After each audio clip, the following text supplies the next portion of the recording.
Phase 2 for the Alpha of Elite Dangerous Odyssey introduces many different things, and one of the things that I really did want to take a look at was the points of interest.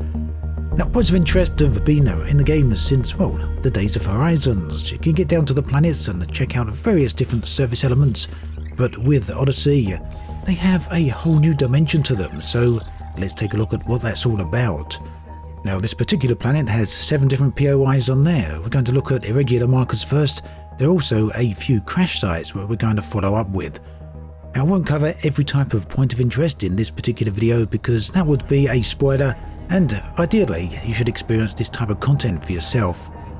But straight away, you can see this is the regular type of point of interest. It's called irregular markers, but we've seen these many times over. So yes, you can carpet bomb them for your ship, or just get out and destroy the skimmers with your SRV.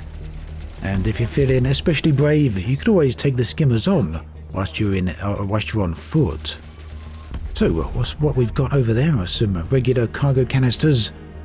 Ultimately, we do need to collect these with the SRV, but I wanted to check them out up close in case they had a different way of interacting with any particular component around here, which in some cases does actually happen, as we'll see in the next point of interest. So nothing special here really. Time to move on to the first of the crash sites. This one is Threat 2, the other is Threat 3. Didn't really ultimately seem to mean too much, the level of threat here.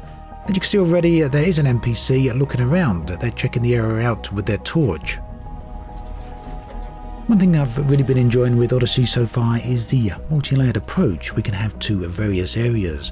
So whether you want to come in on ship, get into your SRV and then get out on foot, or any combination of that, the choice really is there. So this is Michael Hogan, an NPC. I don't know what he's doing over there, or didn't at the time. He's green, so he's friendly with me or allied. But that soon changes when he faces towards me. Just look at this. Now, one thing you note is when he starts shooting at the SRV, he takes the first ring shield down quite quickly, but ultimately he is no match for the turret of the SRV. And this is what the crash site is all about. Another SRV, an NPC one. We're going to get out and take a look at what's over there. So definitely a loot crate there, and a body that's probably fallen out of the SRV. And there's a bit of a surprise there actually. Let's go have a look. Yeah, he's got no spacesuit. He's a space cowboy by the looks of it. Not really sure what that's about. So these cargo containers are exactly the same type you find at the various settlements. And again, inside here, similar sort of equipment you'll find elsewhere. In this case, this stuff is illegal, I guess because we're about to steal it. And I'm going to go and look for the guy we killed. We're going to scan him and pick up a bounty because the red icon there showing he has got a bounty. There we go, a little bit of extra cash. And then we're going to go and take a look at the SRV. Now the red panels on the back there, we can cut our way into those. But I haven't got the right suit on here, so I did quickly switch out. I'll come out in the Dominator suit just in case some more enemies turn up, which they do have a tendency to drop in from other ships.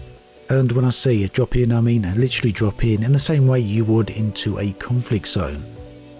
So with the arc cutter, we can cut into these panels on the back of the SRV. Got a bunch of different components in here. We can take these to upgrade our suit and our weapons.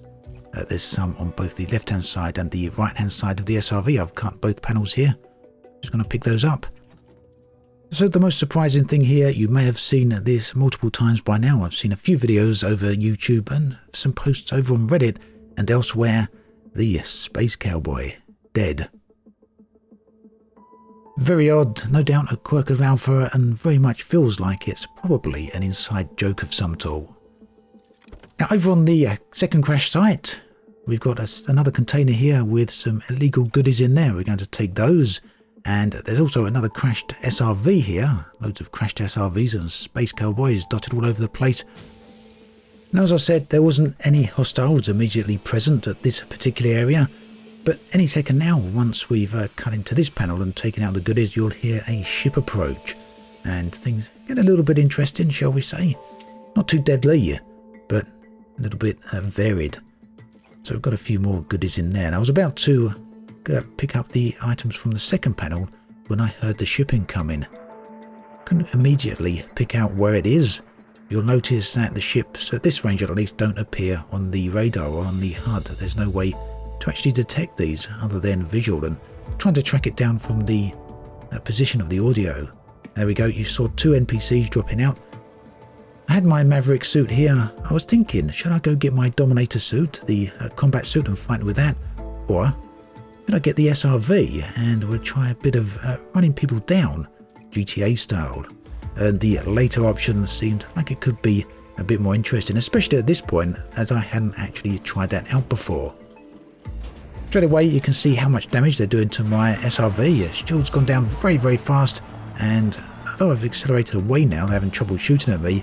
You can see they were taking the hull damage, or I was taking hull damage quite rapidly as well. So getting into position here, we're not going to bother shooting them, we just want to see what happens when we run them down. And there we go. A fair bit of damage to the SRV as well, but cleared them up very, very easily. Elsewhere, I came across another of the old-style Horizon POIs, except this one was a little different due to the new flora that was surrounding it. This is the Odyssey-style plants and other type of life that you can find. Now in Phase 3, we'll be able to scan this with the hand tool in the Explorer's suit, but you'll probably be interested to know that you can also scan this in the SRV. So I don't know whether we'll get different data from the SRV when compared to the suit. I'd imagine we do, as it wouldn't make a lot of sense if not. But it's nice to see the amount of variety around here. It does look somewhat like the bottom of the sea, I guess. A little bit like a coral reef or something like that. At least that's my view, perhaps a bit of imagination needed for that. Now I do think that Frontier missed a bit of a trick here. These buildings over in the distance, you can get out here, walk around. They do look absolutely huge when on foot, but unfortunately you cannot enter them. I do feel it's quite a shame, because the building over there looks really interesting. There's also a ton of other buildings dotted around in various other Horizons old-style POIs as well. And you can see here that not everything's perfect anyway, and perhaps this is part of the reason for not being able to get into the buildings, because clearly everything here wasn't designed to be explored on foot anyway. The surface settlements are interesting, of course, because driving up to these gives you quite a different take to how we approached them before in Phase 1 by simply landing at them in the taxi.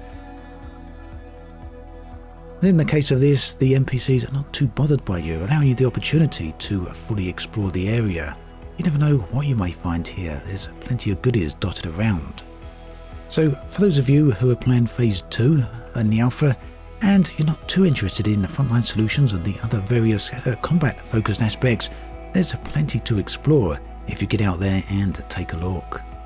As always, thanks for watching, and I'll catch you guys and girls next time.